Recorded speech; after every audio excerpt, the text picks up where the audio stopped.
Сегодня мы должны поговорить на важную тему. Это об арских князьях, об их связях с кипчаками, а также мы затронем и сюжет, связанный с предками кипчаков, которые исторически именовались кимаками. Возникает вопрос, как это связано с татарским народом. Связь действительно есть и достаточно интересная. Об этом сейчас мы можем говорить на основе конкретных исследований. В том числе я сам тоже несколько книг сделал по этому вопросу. Вот одна из них у меня на руках. Эта работа называется «Арские князья и нукратские татары». Эту книжку я показываю для того, чтобы сказать, что арские князья в период Казанского ханства владели частью территории Казанского ханства, где жили удмурты, как крестьяне. Они были владельцами удмуртов. Но на самом деле столица у них находилась там, где сейчас современный город Арск. Это было одно из 4 основных княжеств Казанского ханства. Так вот, одна группа арских князей осталась далеко на севере, в бассейне реки Вятки, точнее реки Чепцы, где вот сейчас город Слободской, там они жили, и у них основной населенный пункт назывался Нукрат, есть русифицированное название Карину, а другая группа арских князей жила вот как раз в самом Арске, и как бы это была составная часть знати Казанского ханства. Сейчас уже можно сказать, что это княжество начиналось недалеко от Казани, через Арск шло в северо-восточном направлении, и один конец упирался вот как раз в бассейн реки Чепцы. Но дальше произошло такое явление. Московские войска завоевали Вятскую землю и при этом прихватили и часть арских князей, которые контролировали северную окраину своего княжества. И вот эта группа, жившая в Карину, в Нукрате, они присягнули на верность московскому великому князю и с тех пор стали служилыми татарами, которые вошли в состав Московского великого княжества. Но другая часть осталась на основе территории Казанского ханства и продолжала находиться здесь в качестве важной политической элиты. И эта политическая элита часто упоминается в материалах, связанных с взаимоотношением Казани и Москвы. Скажем, привод какого-то хана для того, чтобы посадить в Казани на престол, там арские князья участвовали. Арские князья участвовали в обороне Казани в 1552 году. И сейчас уже мы можем смело сказать, что арские князья были одной из ветвей карачибеков. А карачибеки – это клановые вожди, которые сюда пришли еще с Улу-Мухаммедом. Они вообще-то выходцы из Крыма. И вот изначально у Улу-Мухаммеда было 4 клана, 4 воинских отряда, которые состояли из отрядов таких кланов, как Ширин, Барын, Аргын и Кипчак. Могу сказать, что из аргынов происходил знаменитый Чурабатыр, Чуранарыков. А вот арские князья, как оказалось, были потомками кипчаков. И вот сейчас мы уже можем проследить судьбу этой группы достаточно далеко вглубь, потому что у той ветви арских князей, которая проживала в Нукрате, сохранилась обширная генеалогия. Даже рассказывали, я сам застал в экспедиции такой рассказ, что генеалогия была настолько длинной, как на Паласе, мне рассказывали. Эта огромная генеалогия, к сожалению, до нас не дошла, но до нас дошли несколько списков этой генеалогии. Один из списков до сих пор хранится в Вятском архиве в Кировском. Я в свое время, будущий аспирант, копировал эту генеалогию. Потом нашли в разных деревнях другие варианты этой генеалогии. И мы сейчас свели эту генеалогию в единую цепочку и обнаружили, что генеалогия арских князей начинается, внимание, с Бачман-Султана. Это очень важная персона, Бачман-Султан, потому что эта фигура упоминается в период монгольских завоеваний где-то в низовьях Волги. Дело в том, что монголы не смогли с одного удара взять Волжскую Булгарию, и было сопротивление. Причем сопротивление оказали не только булгары, но и кипчаки. Те кипчаки, которые жили в степях Казахстана, но некоторые группы доходили до бассейна реки Яик, это река Урал, и одна группа там жила. И вот как раз, согласно легендарным данным, столица Башман-Султана, его юрт, находился там, где находился город Актубе. Я сразу вспоминаю, вообще-то есть несколько таких мест, связанных с этим топонимом. Во-первых, это Актюбинск в Татарстане. Во-вторых, есть река Актубе около Астрахани. В-третьих, Актубе, такой город, есть в северном Казахстане. Там, где вот Целиноградская область была, сейчас это север Казахстана. И вот есть еще одна легенда, которая зафиксирована Рычковым, которая рассказывает о Бачмане. И согласно этой легенде, столица Бачман-Султана находилась там, где сейчас находится город Оренбург. И при Рычкове, там еще Оренбург только начинал строиться, там было много надгробных памятников, и даже были здания полуразрушенные. Рычков рассказывает, что вот казахи, башкиры, которые там недалеко находились, все говорили, что там похоронен Бачман-Султан. И вот легендарная личность появляется. Бачман-Султан умер как? Он после первого монгольского рейда, когда монголы завоевали Волжскую Булгарию и ушли даже на правый берег Волги, дальше там на Кавказ, кипчаки и булгары восстали. И вот монголам пришлось подавлять это восставший народ. И в ходе подавления этого восстания монголы погнали одну группу кипчаков в сторону низовьев Волги. И в их среде находился Бачман-Султан. Он со своими людьми спрятался в камышах низовьев Волги, а там в камышах были островки всякие. И Бачман-Султан думал там отсидеться, но к его несчастью поступил отлив, который вот через Каспий приходил, вода ушла, и монголы захватили Бачман-Султана. Его привели к предводителю монголов. Он сказал: ты можешь сдаться нам, встать на колени, попросить прощения, мы тебя простим. Он сказал: я вам не верблюд, что преклонять перед вами колени. Ему отрезали голову там за восстание, и весь его род и племя были захвачены в это время. И вот, согласно разным историческим данным, племя кипчаков вот это называлось Албыр или Алпар. И вот весьма любопытно, что это племя упоминается в очень известном дастане, который есть у татар и у башкир. Дастан называется Туляк и Сусалу. И согласно этому дастану, люди, которые относились к этому племени, потом оказались в бассейне реки Ик. И есть там ряд рассказов очень любопытных, которые немножко упоминают про Бачман-Султана, но как бы как фигура, которая уже давно ушла, но все равно историческая память еще сохранялась. И в этом дастане легендарном говорится, что знатные татары, которые сидели в Болгарах, летом выходили на кочевки, зимой они, видимо, отсиживали в городах, зимой, после того, как природа пробуждалась, они выходили на кочевки.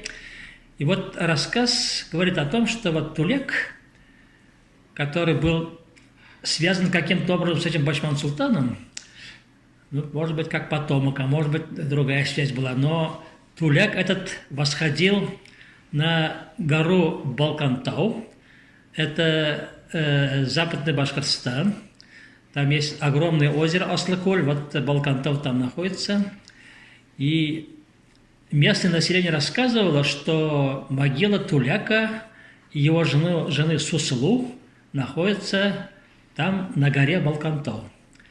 К сожалению, археологи эту могилу не смогли обнаружить, но в XIX веке, в начале XX века местное население еще даже показывало место, и там надгробные памятники были. Я думаю, они просто упали, их сейчас не видно. Мы туда ездили специально исследовать, но пока не нашли.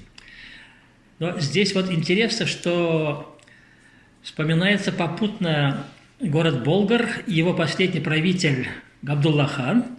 И вот этот Туляк имел какую-то связь и с этим Габдулла-ханом, потому что он считается его как бы родственником, может быть, даже там отцовско-сыновные связи были, может быть.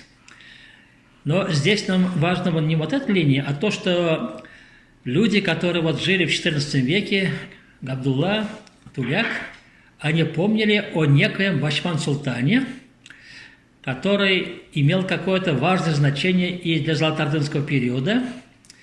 И они не просто о нем помнили, а даже знали его племя. Потому что вот кладовое название Албыр возникает и при рассказе о Туляке и Суслу в Дастане возникает. И вот, что тоже весьма интересно, некоторые представители этого клана упоминаются и в связи с Беляром. Вот знаменитый мавзолей, который был на горе Худжалартава рядом с Беляром, он также связан с этим кланом, и этот мавзолей имеет какое-то отношение к исламизации Золотой Орды. Потому что вот люди из генеалогии Башман-Султана, которые генеалогически доходят до Казанского ханства, там есть целый ряд цепочек, и некоторые имена из цепочек упоминаются в татарских источниках. Например, в Дефтере Шахназнама там есть клановые вожди, и некоторые клановые вожди из Дефтера Шингизнамы, они упоминаются вот как бии, которые имели важное значение. Также вот некоторые топонимы, связанные с ними, известные Заказания в Сабинском районе, а также недалеко от Вятки тоже упоминаются некоторые топонимы, которые как имена людей фигурируют в генеалогии Башман-Султана. Это вот очень интересные вещи. И сейчас мы уже можем сегодня сказать, что эта группа пришла вместе с Тахтамышем, и изначально она проживала в районе Мангышлака.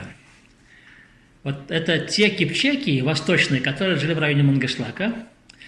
И рядом с ними были еще тюркизированные асы. Это ираноязычная группа, но она была тюркизирована. Вот знаменитый клан Ширинов, они как раз были из этих тюркизированных асов. Это говорит о том, что изначально истоки вот этого клана, который в более позднее время назывался кипчаками, но в более раннее время у них были клановые названия, они относились к другой группе, сейчас я скажу какой. Они как раз обитали в районе Мангышлака. И вот сейчас я, проведя специальное исследование вот одного из родов этих арских князей, я написал книгу по Яушевым, и в процессе написания книги я поискал древние истоки этого племени. И что обнаружилось? Оказалось, что те кипчаки, которые жили в районе Мангышлака, они относились к восточным кипчакам, которых изначально именовали кимаками. Кимаков очень хорошо знает Махмуд Кашгари, например, в XI веке. И эти кимаки в свое время основали кимакский каганат, который находился в районе истоков реки Иртыша, территории Казахстана современного. И мы очень хорошо знаем, что в кимакском каганате, хотя население было кочевым, но имелось уже 11 городов. Даже в арабских источниках эти города перечисляются, но не это важно, а важно другое и интересно. Вот согласно восточным источникам, во главе кимакского каганата сидели каганы, ханы из племени татар. Очень интересно. Оказалось, что кимакский каганат был основан выходцами из Центральной Азии, которые вначале вот эти кланы жили в Центральной Азии, и они, видимо, оттуда были вытеснены во время формирования киргизского каганата, когда уйгуры потерпели поражение, уйгурский каганат. И большая группа тюрков тогда ушла на запад. Вот в их составе были татары. И татары, как знатный клан, осели в бассейне Иртыша, и потом они оттуда стали уходить. Я думаю, в XI веке, когда в XI веке под давлением Кидани из Центральной Азии вышли новые группы тюрок, они ушли западнее и оказались в районе Хорезма, вот Аральского моря. Короче, заняли территорию, где сейчас вот такой западный Казахстан находится. Эти группы восточных кыпчаков, которых точнее именовать кимаками, они имели целый ряд кланов. Вот один из кланов как раз был Албыр. Там известны другие кланы, например, Уран, клан хорошо известен. Вообще-то другим названием клана Уран является наименование Кай, змея. Со змеями связано. И здесь необходимо сказать, что вот эти переселенцы кипчаки, кимаки, можно сказать, они заняли значительную территорию. Они заняли низовье Волги, бассейн реки Яика, оказались, естественно, при Урале фактически. И эта группа была достаточно мощной, и они вступили на службу к Хорезмшахам. И не просто вступили на службу, а в итоге из них стала состоять гвардия Хорезмшахов. И вот когда рассказывается о том, что монгольские войска завоевывали государство Хорезмшахов, мы постоянно видим, что основные военные действия вели как раз вот эти потомки кимаков, которые служили Хорезмшахам. И не просто они были такими воинскими отрядами, фактически из них были жены последних Хорезмшахов, из них состояла вся знать государства Хорезмшахов, и из них даже были выходцы, сами вот потомки их стали Хорезмшахами, последние потомки, несколько поколений. Здесь я почему об этом говорю? Нам необходимо вот осознать, что вообще-то все эти группы в качестве элит имели татар. И мы внезапно обнаруживаем, что, оказывается, татары вовсе не пришли с монголами, а оказались на этих территориях значительно раньше. И вот знатные такие группы, они свои позиции не потеряли и в этом государстве. Я уже сказал, что из их среды вышли жены ханов, и сами ханы фактически из них уже, так сказать, когда как дети выросли, из их среды были, и они были окружены этими группами.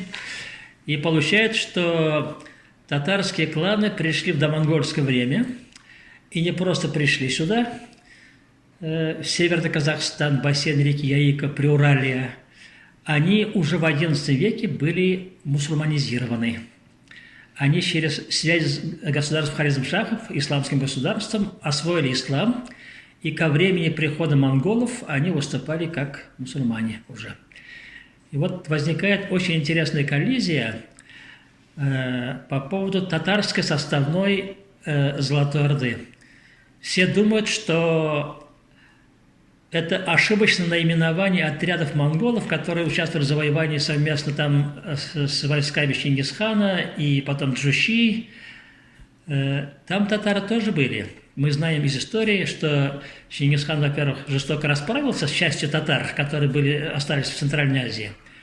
Но далеко не со всеми. Многие татары к этому времени находились уже далеко на западе.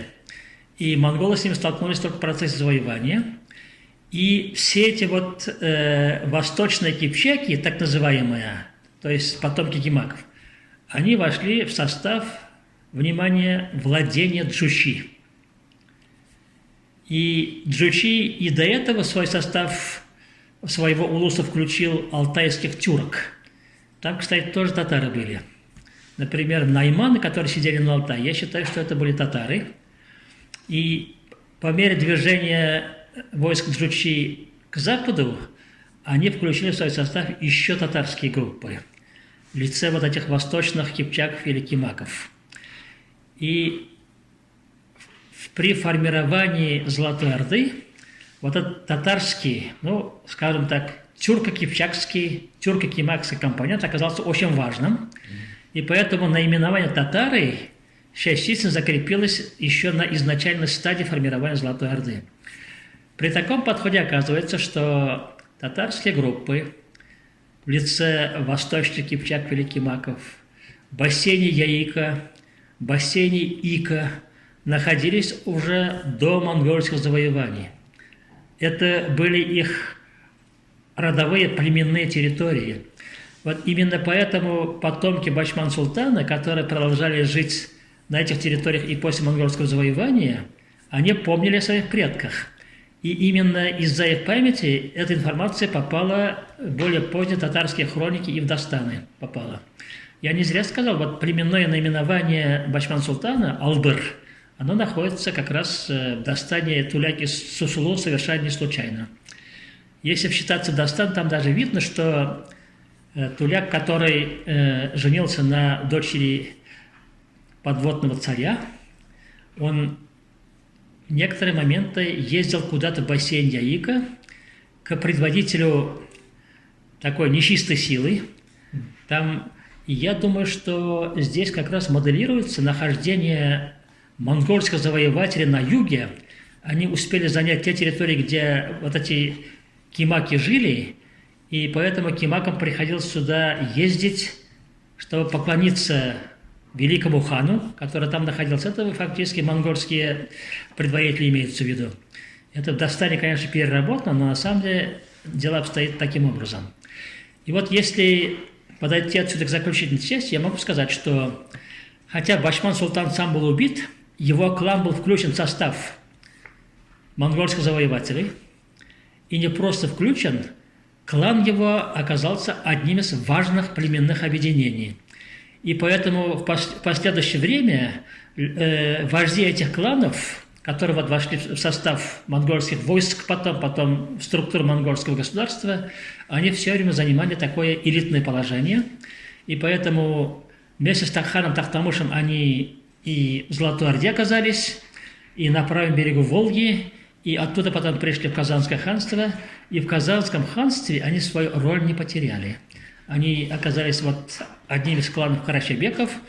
И когда рассказывается о том, что вот казанский хан восстановил мавзолей, который был около Белярска, это просто означает, что действительно, может быть, восстановление мавзолея происходило, потому что эти люди служили хану. Они были его гвардейцами, а племенные вожди сидели в качестве карачабеков. И поэтому, когда мы речь ведем об арских князьях, мы должны помнить, что татары сформировались не только от булгарского компонента. Очень важную роль сыграли в формировании татар вот эти восточно-кипчакские, кимакские группы, которые в своем составе имели в качестве элиты татар, древних татар, которые вот из Центральной Азии вышли. И это говорит о том, что и ислам предки татар принимали неоднократно, потому что кимаки исламизированы были в XI веке после булгар. Но здесь важно помнить, что исламизация Золотой Орды как раз происходила со стороны Хорезма, и фактически, оказывается, в этом процессе исламизации играли существенную роль вот эти потомки восточно-кипчаков, и они именно поэтому сохранились в памяти населения Приуралья в качестве вот важных фигур. Вот мавзолей, который находился в районе Белярска, ну, где похоронен Малюм Хужа, по-татарски его звали Балын-бек, фигура известная, в генеалогической князе находится. И вот рассказывается в преданиях о нем, что по 200-300 человек приходили поклоняться к его могиле в XVIII веке со стороны исторического Башкортостана. То есть с того берега реки Ик люди приходили поклоняться на его могилу, потому что на том берегу тоже жили эти же потомки вот этих кимаков, кипчаков или татар, старых татар. Потому что мы знаем клан Уран на территории Башкортостана, там же имеется клан Елан, тоже связан со змеями, но это фактически потомки Ваткаев. И таким образом внезапно перед нами возникает большой средневековый татарский компонент, который является коренным населением на территории исторического Башкортостана тоже, ну и Восточного Татарстана. Поэтому вот история рода арских князей очень важна для татар, для написания их такой подлинной истории, потому что на основе этой информации и этих исторических фигур мы восстанавливаем свою историю в более полном виде.